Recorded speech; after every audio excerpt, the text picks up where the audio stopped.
The temperance movement began in the early 1830s and ended in the 1920s. It was a social movement against the drinking of alcohol. The movement was part of a religious renewal and politics, particularly female suffrage. At first, people only wanted less drinking, but after the revolution, people started drinking way too much, so they wanted complete abstinence. Another issue with alcohol that was brought to attention was the rise of corrupt clergymen within the church. One specific starting point was in 1829 when Reverend Lyman Beecher preached a sermon on the negative effects alcohol has on a person in relation to the church.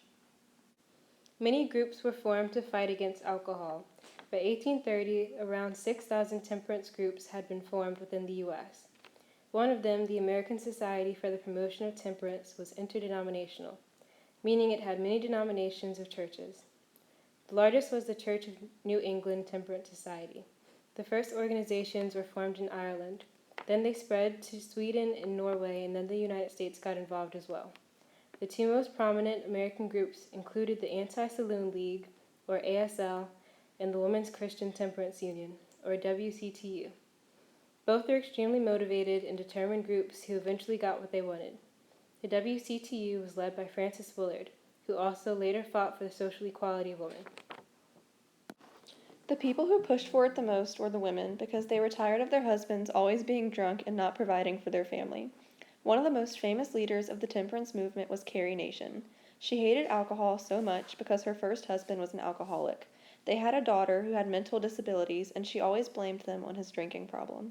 She would go around to any place that sold alcohol and start smashing things with a hatchet. These women used propaganda that forced people to choose between their families and alcohol. They fought for the protection of their sons and daughters from alcohol and to keep their husbands away from it so they were capable of providing for their family. Susan B. Anthony and Elizabeth Cady Stanton joined the group and strengthened it even more. The union later became international and extremely influential. The Anti-Saloon League, ASL, was the group that finally pushed the ratification of the amendment. The ASL was led by Wayne Wheeler, and its goal was to cease all production and trading of alcohol in America. It included a lot of extremely important people and groups of the time. Some of these groups were whole political parties, Democratic and Republican, suffragists, the KKK, and the NAACP. Powerful people like Henry Ford, John D. Rockefeller, and Andrew Carnegie were a part of the league as well.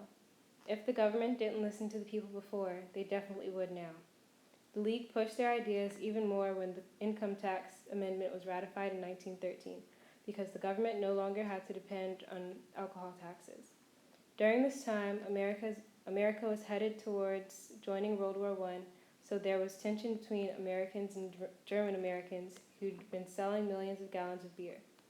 The ASL started to make propaganda associating the German American immigrants with beer and alcohol.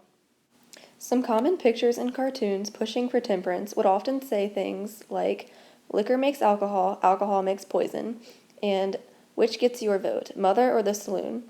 These are just a few of the many sayings that cartoons said to try and get people to vote dry. And now for an interview with the local Kansas man. Sir, can we speak with you for an interview? Of course.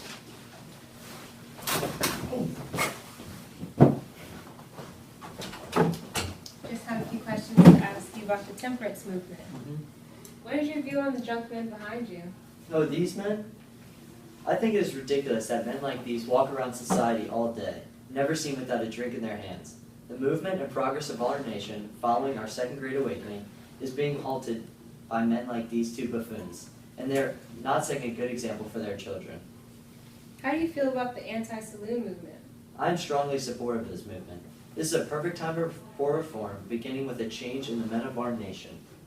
While I agree that a good glass of liquor is appropriate at times, these goons are abusing the power they have been given.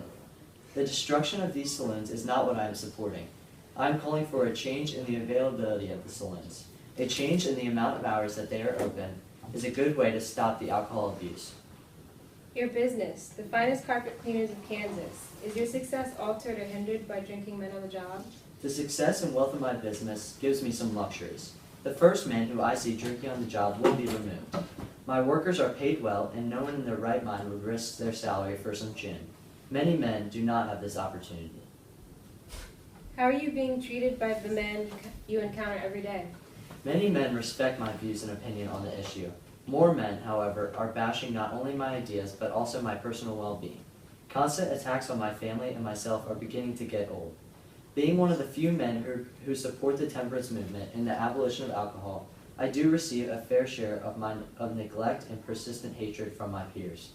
Thank you for speaking with me. Yep, thank you.